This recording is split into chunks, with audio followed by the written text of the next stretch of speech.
It's a beautiful day, and to make it even better, you joined us in today's episode of You Were There. So glad you could make it. I'm your host, Mudupe. Someone once said there is no such thing as being helpless, and it's just another word for giving up. Well, what do you think? Can a person be truly helpless? Well, we took that same question to the streets, and here are some of the answers we got.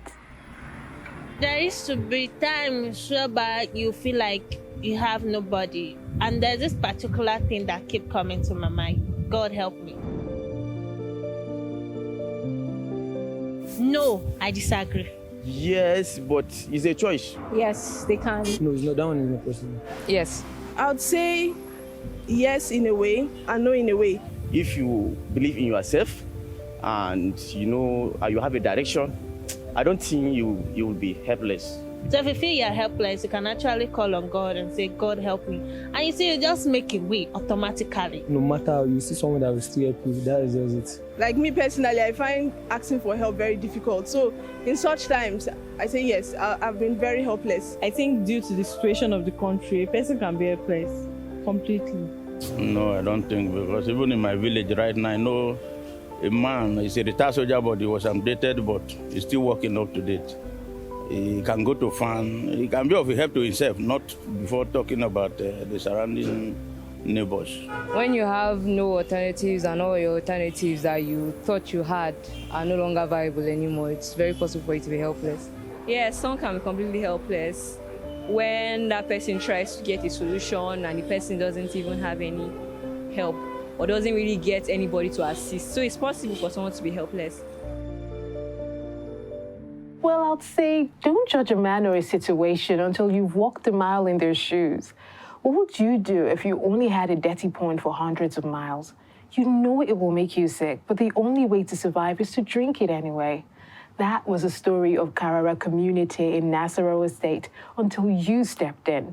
But before we bring you that story, let's find out what's new in our water well projects. Stay tuned. So good you could join us today on our interview segment. So today we have the head of Operation Blessing, CBN Africa, Rev John Kalma, in the studio. And he's here to keep us abreast with the recent development in our water well projects. Of course, this is not his first time here, but we are always glad to have you. So thank you for coming to the studio today. Thank you, Love, for having me. Okay, so recently we know there has been a transiting from bore wells to boreholes. But before we get into that, what were the successes of the bore wells? So far, we've been able to provide about 1,300 bore wells all across the length and breadth of Nigeria. People have always expressed their excitement seeing water, clean water for the first time. The testimony we got and we have been receiving is the fact that some basic water-related diseases were reduced to the minimum or to the barest minimum in most of these communities, and that gives us joy. Despite the impact of these bore wells, with all you have said, what were the challenges that we had to deal with, and why are we making this transition to boreholes?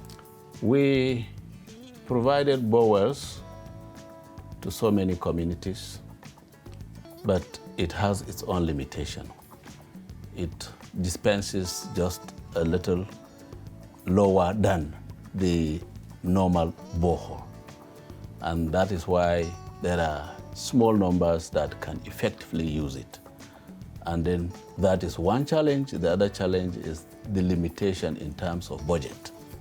We couldn't go beyond providing borewell as at the time we are providing all these borewells because our budget is so limited. It could only provide borewells for a small number of community. Now that we are transiting from borewell to borehole, the cost implication is huge. One borehole, going by what we were doing before, could provide about 3 That's a lot. borewells. Again, when you look at the advantages, one borehole can serve about 400 to 500 people. So it has the capacity to serve more population than the borewell that could only serve just probably a little more than 100. Oh, wow. What's the process that it takes to make or to provide a borewell? How is it different from the borehole? There are basic processes that must be followed for both borewell and borehole. And these include identification of water points, which has to be strictly through surveying the water points. Both the two projects share the same approach, and also meeting with communities to be sure that we are working together. Both processes also share that particular approach. But the process of digging itself, that's where the differences come to play. Borehole is when you engage a huge machine that could go as deep as 60 to 80 to 100 and 100 plus meters. Whereas for borewell, you can only use your hand. That is manual effort, which possibly the highest you will go maybe 20 meters deep. And when it comes to ensuring that, yes, the water is of great quality, by the time you take the water from the borehole for test, it will give you a more near perfect result than the borewell, which is considered to be a surface water. So there may be some bacteria that may be found in the borewell because it is surface water, whereas borehole has gone beyond that and must have gotten a more clean water. So how many are we planning to establish in the coming 6 months, 1 year? And how would you want the people to be a part of this project? We are looking at providing, in the next 6 months, possibly 24 boreholes. That's a lot. So we already have massive application. So hopefully we should be able to provide that much. This can only be realized if we have support. So this is your chance to look into the camera Yes. and call the people to support. Water is life. It gives good health. It keeps us going. And no one can claim to do it alone. We are trying to complement the effort of the government. And therefore, we need you to join us. We need support. We need encouragement. We need your donation. Once we get that support in terms of money, we can achieve our goal of providing 24 boreholes to 24 communities in the next 6 months.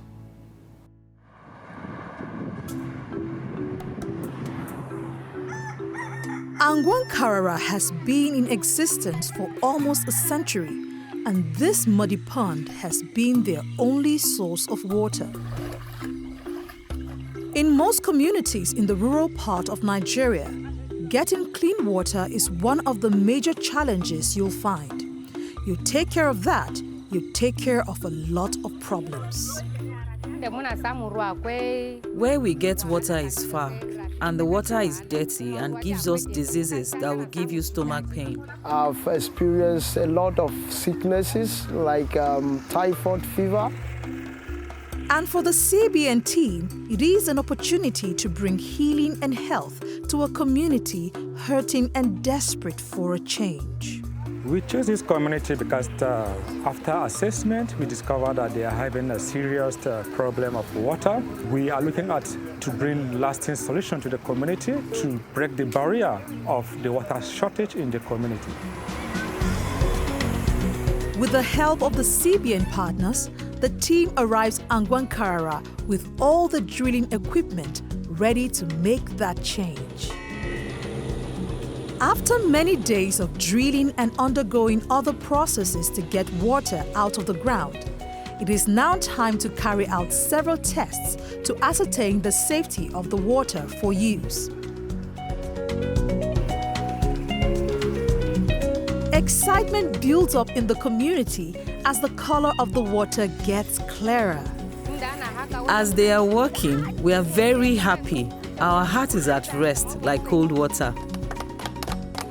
The community has taken ownership of the water project, and Kwaji trains a few people to take charge of maintaining and managing the borehole. They taught us to sanitize the surrounding, keep it neat, and also to cooperate with the committee that was selected to watch over the borehole. What happened today is so excited to enlighten us in how we can repair the borehole and how we can even unite the community. Finally, the day is here, and it's a grand welcome for the CBN team as the villagers have waited a long time for this day. The children welcome the guests with a dance presentation as the commissioning process kickstarts. With the new source of water, the day has ended well for Angwan Karara, and this generation will have stories to tell generations to come about the goodness of God through CBN and the generous support of its partners. We are grateful for the bowl you dug for us.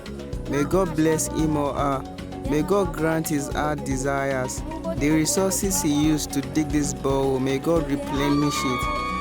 Thank you, Operation Blessing.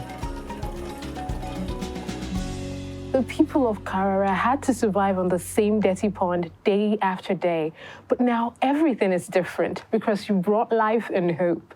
Thank you, CBN partners, for changing their story. God bless you. When I was a young girl, I often went to the stream to play. When I got older, I went to fetch water for my mother. One time, the weight of the water made my neck hurt so bad, I just poured the water out and went home with an empty container. Now Rona is married with a family of her own. The burden of fetching water is still a daily struggle. The stream is very far, and I go 4 times a day. Carrying the water home is so tiring. I get home exhausted.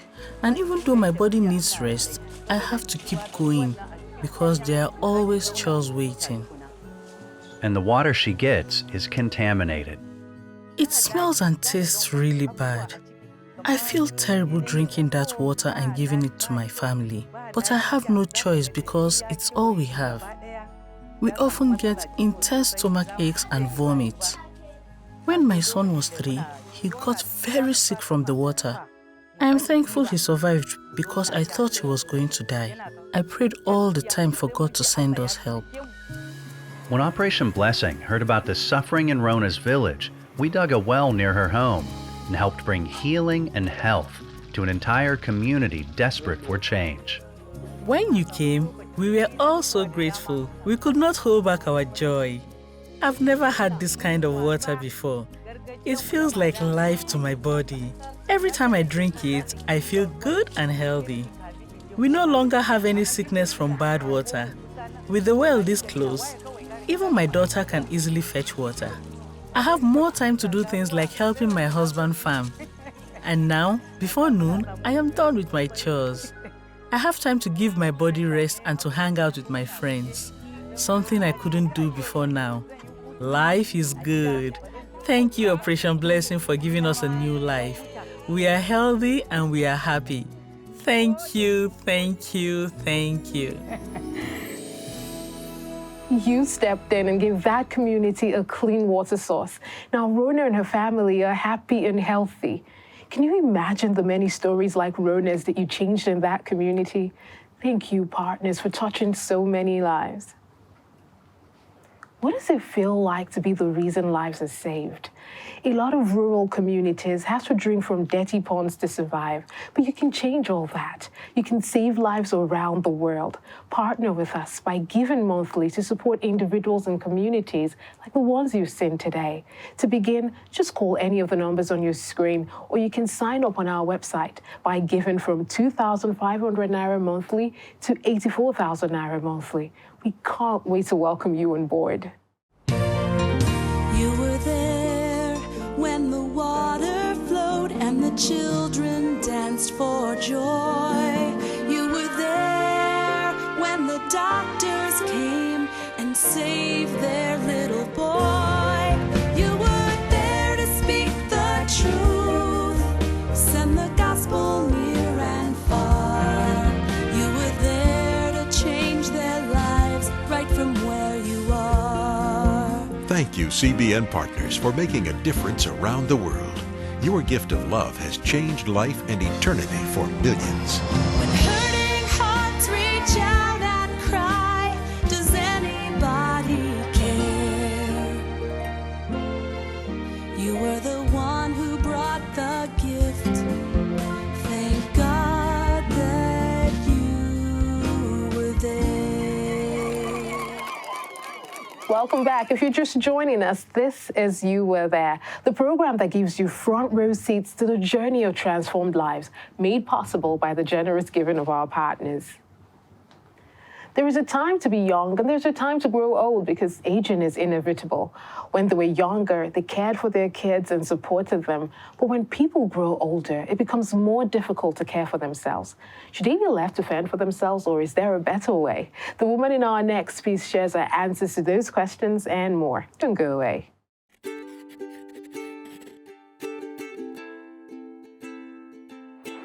I love my parents and I love caring for them too. Whenever I'm home, I won't let them lift their finger to do anything. Each time my dad got back from work, I would take off his shoes and his socks and then serve him his dinner. Then I'll watch as he reclined on his couch, chewing slowly on his meal. He was rested and untroubled. He was home, far away from all the noise and chaos. And then I would make a cup of ginger tea for my mom, while she sat on her favorite couch, legs elevated on a stool, sipping generously while watching TV. I love to watch them rested. It gave me great pleasure to see that they were catered to.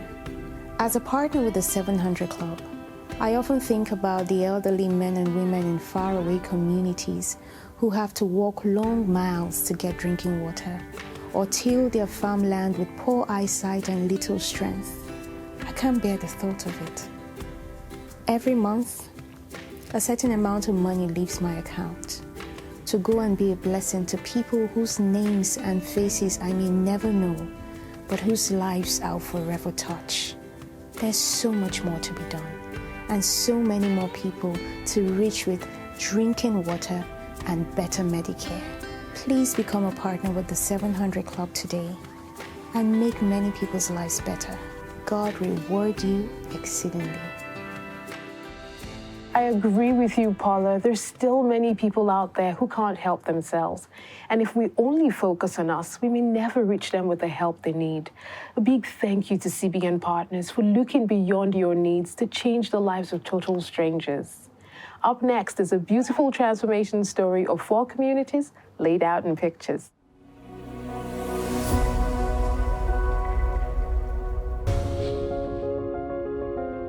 Simply amazing, isn't it? Those 4 communities now have clean drinking water, no more contaminated water, no more waterborne diseases.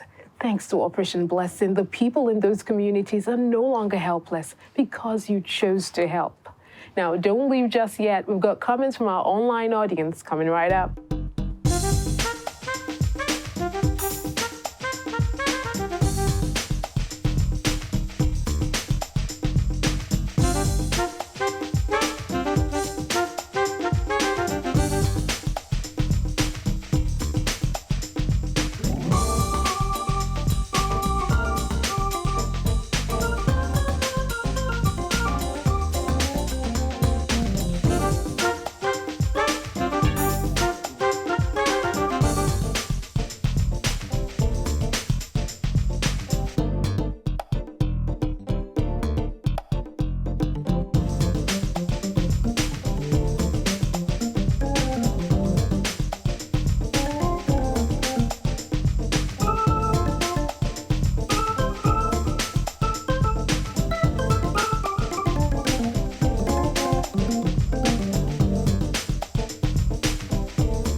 come to the end of today's episode. Thank you for joining us. We hope you enjoyed every bit of it and are inspired to step out and make a difference, because a helpless man today can be a world changer tomorrow, but it begins with you.